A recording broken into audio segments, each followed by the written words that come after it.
Alright people, let's do this one last time. Spider-Man Into the Spider-Verse might just be the best Spider-Man film ever made. It's without a doubt up there with Sam Raimi's Spider-Man 2 as the best made Spider-Man film. And when it comes to my personal Spider-Man films, I mean this, along with Spider-Man 2, The Amazing Spider-Man 2, yes, I like The Amazing Spider-Man 2. Shush, it's good. I love it. I mean, I love Amazing Spider-Man 1, Sam Raimi Spider-Man 1, Homecoming, No Way Home. To be fair, I basically like every Spider-Man film apart from Spider-Man Far From Home because I hate that movie. And let's just not mention Sony's Spider-Man-less villain film universe, Venomverse thing. Let's just not talk about that because they're all awful. Anyways, getting back to Into the Spider-Verse. Into the Spider-Verse is just an incredibly brilliantly well-made film. And not just from an animation standpoint, which is just incredibly revolutionary and unique, but also from a storytelling perspective, it's just so tight, so sound. It's phenomenal storytelling. The themes of growing up, responsibility, the puberty metaphor, the setups, the payoffs of this film, they're all fantastic. And bear in mind, this is an animated film made for children. Yet the writing of this film is somehow more sophisticated, more eloquent, and more elegant than most of the dialogue that comes out of comic book films today. Tell me what to be. I don't know, just don't be a dick. It's too late. Look at me. I'm such a dick.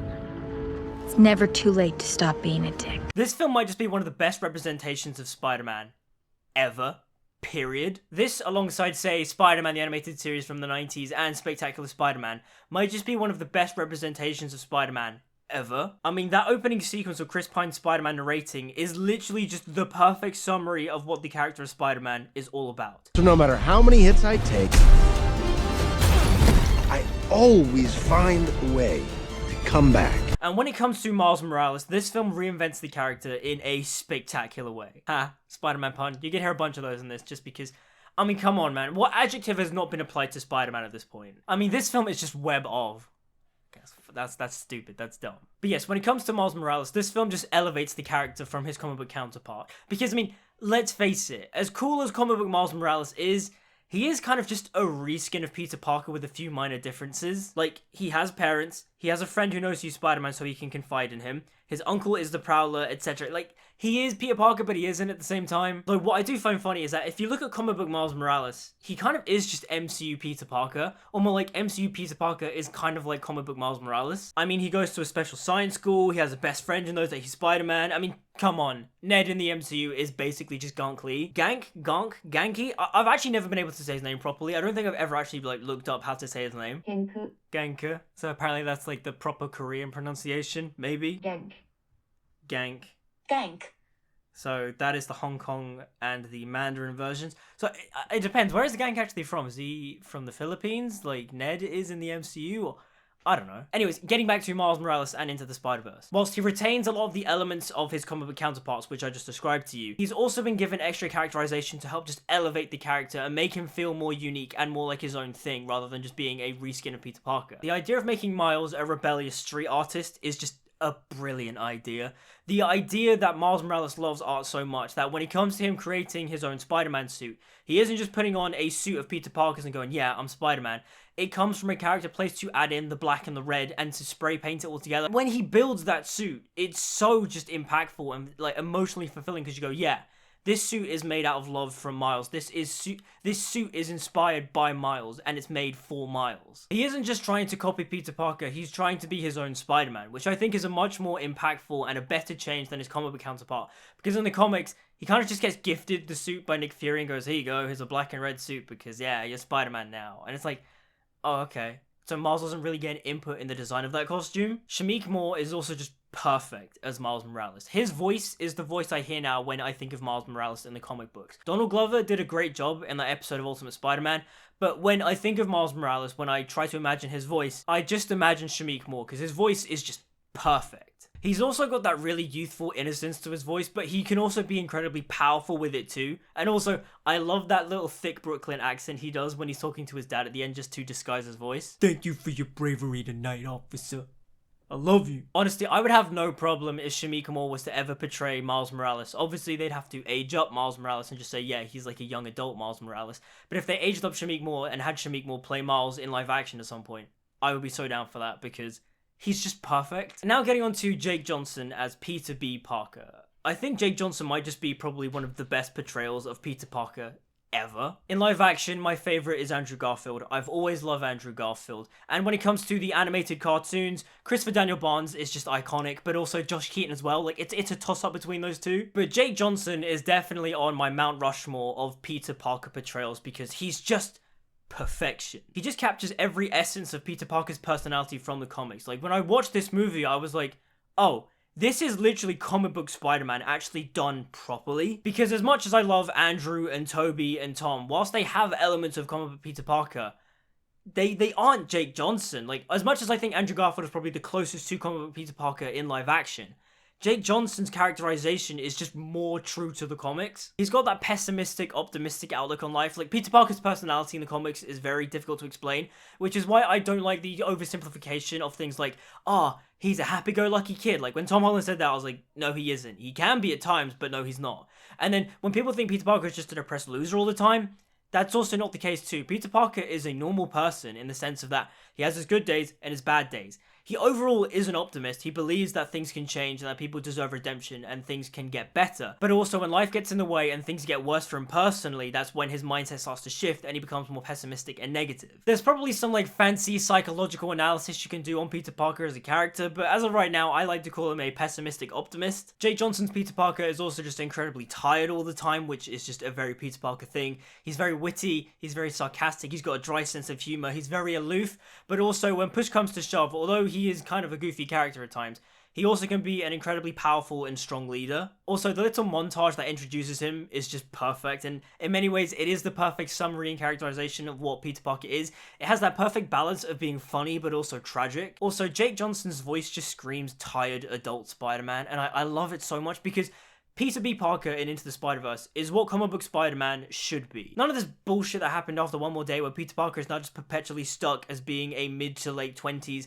person, always going out having fun, hooking up with different people because Marvel editorial doesn't want Peter Parker to be married with Mary Jane, even though Spider-Man pre-Civil War was awesome because he was married to Mary Jane and was going to have a kid. Marvel editorial thinking that and constantly mandating the fact that Peter Parker and Mary Jane can never be properly together again, married as man and wife, is just so stupid. I hate it. Like, there's a reason why I stopped reading modern comic books, because every time they kept teasing, oh, Peter and MJ are gonna get back together, it never happened, and that's why I stopped reading it, because I didn't care anymore. The emotional beats in this film are also just amazing. There are a couple of times where I genuinely tear up and I get emotional and I'm like, this is a kid's movie? And there are two moments in particular that genuinely make me well up. And the scene where Miles' dad is talking to him from behind the door is just so beautiful because it's a father trying to reach out and support his son. And his son wants to reach back, but he can't because he's tied up.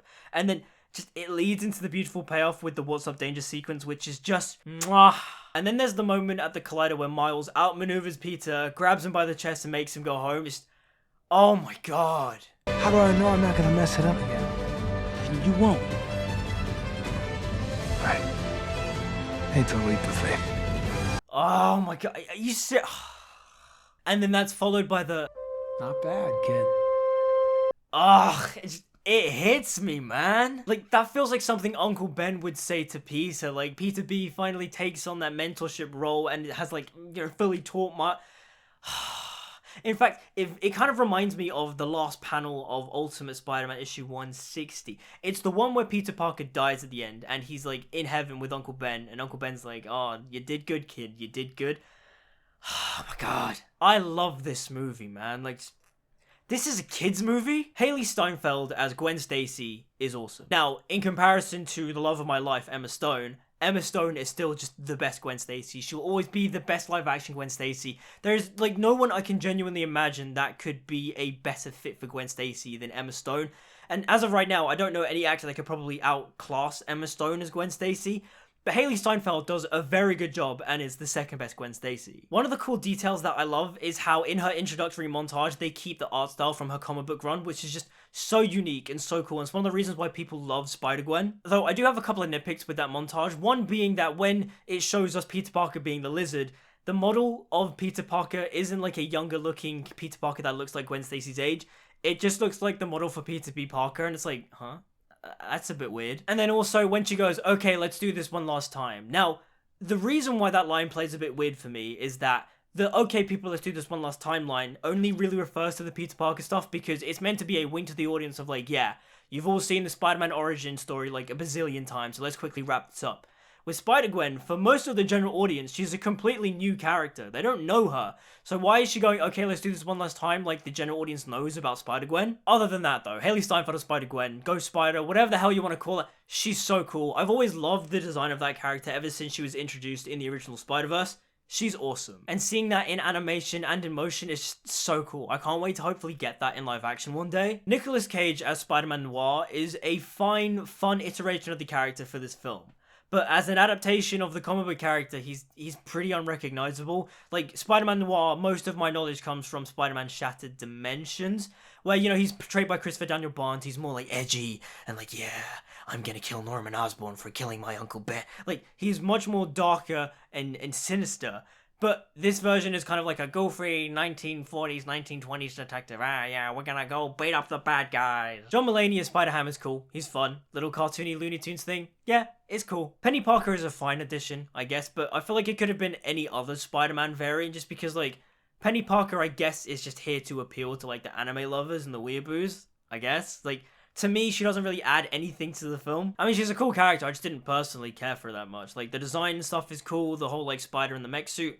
It's cool, I just didn't care. The rest of the supporting cast is also just excellent. I mean, you have Tyree Henry as Miles' dad, you have Mahershala Ali as Uncle Aaron, who is just perfect casting. You have Catherine Hahn as Olivia Octavius, Doc Ock, you have Liev Schreiber as the Kingpin, you have Zoe Kravitz as Mary Jane Watson, like, they're all kind of just perfect, and in a lot of ways, they all would have just been, like, the perfect castings for a live-action version of this. Not that this film should have been made in live-action, because this film is mainly unique because it's animated, and the animation style is so beautiful and stunning, but it would have been cool to see these guys in live-action, because they all just fit the roles perfectly. And speaking of the animation for this film is nothing short of revolutionary. It's 3D animated to look like it's 2D, but it also has elements of cell shading and the stippling dots to make it look like comic book paper. Like, it's just incredible. I also love the details like how Miles is moving at 12 frames per second throughout most of the film until he properly becomes Spider-Man, and then he starts to move at the regular 24 frames per second. It's honestly just genius. Also, it's nice to have a Spider-Man film with great web swinging sequences because the last time we saw a really well-shot web-swinging sequence was in The Amazing Spider-Man 2. Because yes, we have had web-swinging sequences afterwards in Homecoming and Far From Home and No Way Home. But honestly, the web-swinging sequences in the MCU have looked pretty naff. They don't look good. John Watts is a director that I think is fine, but when it comes to the action, he just can't do it. His web-swinging is so boring. Like, at the end of Far From Home, he's all just like, yeah, we're gonna be all artsy, we're gonna shoot Spider-Man's shadow swinging across the building. But it doesn't look interesting. It looks really boring, and there's no momentum to the swinging. It all just feels very flat and lifeless. And the final swing here and Into the Spider-Verse, it's so cool, it's so stunning. You get the momentum, you get the movement, the score. That's how a final swing sequence should be done. One of the things I also adore about this film as well is how this is a comic book film made for comic book fans. For the most part. I mean, again, I did raise my issues with, say, Spider-Man Noir earlier because, yeah, he's not very comic accurate. But for the most part, this film is like, hey, you like comic books? We like comic books too. Here's some cool stuff. I mean, when the film opens with the Comics Code Authority stamp, that's hilarious. That is so cool. That is something only a geek would do, because the Comics Code Authority was essentially censorship for comic books, right? And they would limit things in comics, so like you couldn't have like a lot of blood, you couldn't have a lot of sex or swearing.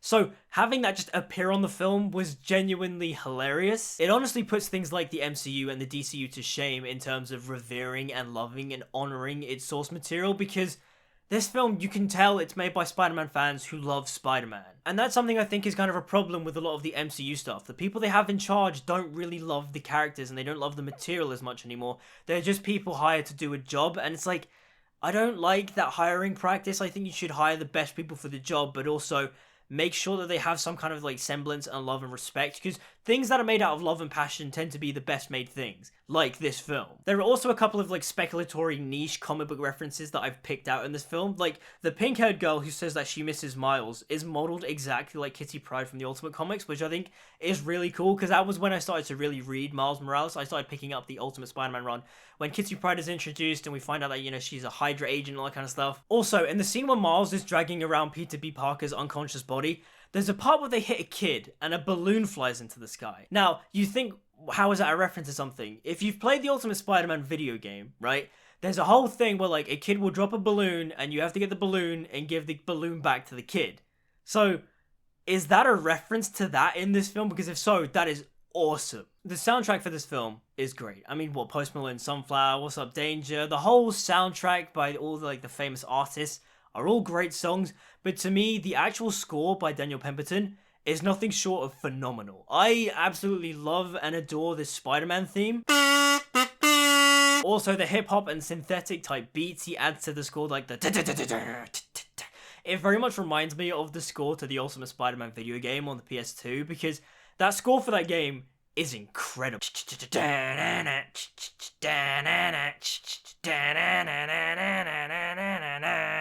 Honestly, that game is just so cool, and I feel like you can see like elements of that game inspired in this movie. Like, again, from the art style, it kind of has like a Mark Bagley-esque look to it, but it's a very unique art style, and I kind of love that it is homaging comic books in some way. But to wrap things up, Into the Spider-Verse might just be one of, if not the best comic book films ever made. Like I said, it's made by comic book fans who love comic books and want to share their love with people and go, hey, there's a reason why we love these things. Take a look at them. You can tell Phil Lord and Chris Miller, the main producers behind it, and Chris Miller also wrote the script, are massive Spider-Man fans. They love Spider-Man, and they were just like, yeah, we want to put like almost everything we can into this.